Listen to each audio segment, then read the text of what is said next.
Assalamualaikum warahmatullahi wabarakatuh. Perkenalkan diri, nama saya Dita Jenul Arifin dengan NIM 2004525 dari Pendidikan Teknik Mesin B. Di sini saya akan membahas terkait korupsi. Korupsi menurut Undang-Undang Nomor 20 Tahun 2001 tentang Pemberantasan Tindak Pidana Korupsi adalah setiap orang yang secara melawan hukum melakukan perbuatan memperkaya diri sendiri atau orang lain atau suatu korporasi yang dapat merugikan keuangan negara atau perekonomian negara. Praktik-praktik tindak pidana korupsi yang terjadi di Indonesia hampir setiap hari diberitakan oleh media massa.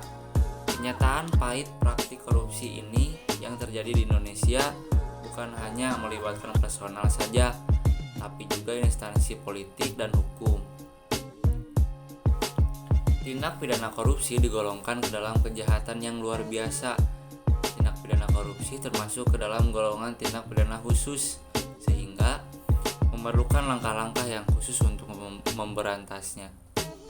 Hukum di Indonesia mengatur pemberantasan tindak pidana korupsi dalam Undang-Undang Nomor 31 Tahun 1999 sebagaimana telah diubah dengan Undang-Undang Nomor 20 Tahun 2001 tentang pemberantasan tindak pidana korupsi. Berbagai upaya pemerintah untuk meminimalisasikan penyebaran tindak pidana ini nampaknya belum memperoleh hasil yang signifikan. Entah sampai kapan korupsi ini akan terus berjalan. Semoga saja petinggi-petinggi di luar sana akan segera sadar terhadap saudaranya yang di bawah masih banyak yang dalam jeratan kemiskinan. Dampak korupsi ini juga sangat berpengaruh terhadap sosial dan kemiskinan. Korupsi ini sangat berdampak terhadap sosial dan kemiskinan. Pertama, mahalnya harga jasa dan pelayanan publik. Praktek korupsi yang menciptakan ekonomi yang tinggi yang mengorbankan perilaku ekonomi. Kondisi ekonomi biaya tinggi ini berimbas pada mahalnya harga jasa dan pelayanan publik, karena harga yang ditetapkan harus dapat menutupi kerugian pelaku ekonomi. Akibatnya, besar modal yang dilakukan karena penyelewengan yang mengarah ke tindak pidana korupsi. Lalu, dampak kedua, terbatasnya akses bagi masyarakat miskin. Rakyat miskin lebih mendahulukan mendapatkan bahan pokok untuk dapat hidup daripada untuk sekolah yang semakin menyudutkan karena mengalami kebodohan.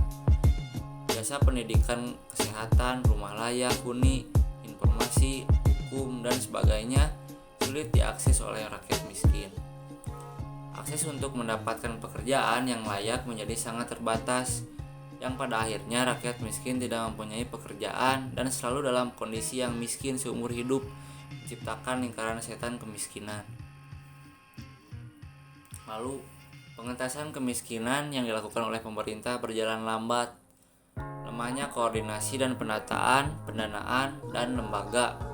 Karena korupsi, permasalahan kemiskinan itu sendiri akhirnya akan membuat masyarakat sulit mendapatkan akses ke lapangan kerja yang disebabkan latar belakang pendidikan, sedangkan untuk membuat pekerjaan sendiri banyak terkendala oleh kemampuan, masalah teknis, dan pendanaan. Dampak korupsi selanjutnya yaitu meningkatnya angka kriminalitas. Ketika korupsi ini meningkat, angka kejahatan pun yang terjadi juga meningkat. Sebaliknya, ketika korupsi berhasil dikurangi, maka kepercayaan masyarakat terhadap penegak hukum juga akan meningkat.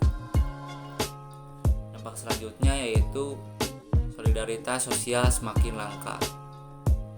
Masyarakat merasa tidak mempunyai pegangan yang jelas untuk menjalankan kehidupan sehari-hari.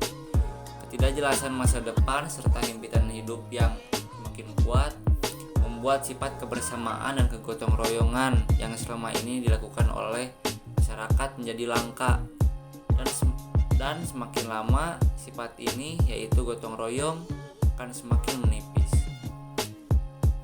Yang terakhir yaitu demoralisasi. Masyarakat menjadi individualis, mementingkan dirinya sendiri dan keluarganya saja.